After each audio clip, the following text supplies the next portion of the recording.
Hello hi everyone. మీలో పాలకోవా అంటే ఎంతమందికి ఇష్టం?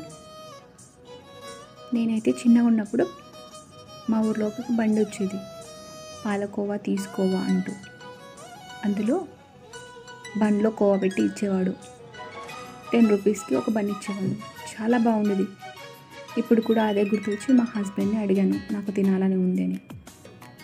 సరే చేసుకొని మిల్క్ కోవా తెచ్చి ఇచ్చాడండి. చాలా సింపుల్ రెసిపీ అండి. జస్ట్ పాలని దగ్గరికి వచ్చేంత వరకు మరిగించి 15 గ్రామ్స్ కోవా వేసి అందులోనే కాస్త ఘీ, అలాగే 1/2 కప్ పంచదార వేసి కాస్త ఇలాచీ పౌడర్ వేసుకోవడమే అండి. అంతే అండి. చూడండి ఎంత బాగుందో కదా. తింటే ఇంకా బాగుందండి. మీరు కూడా ట్రై చేసి ఎలా వచ్చిందో నాకు కమెంట్ చేయండి. అలాగే నా కంటెంట్ నచ్చినట్టయితే నా ఛానల్ని సబ్స్క్రైబ్ చేయండి.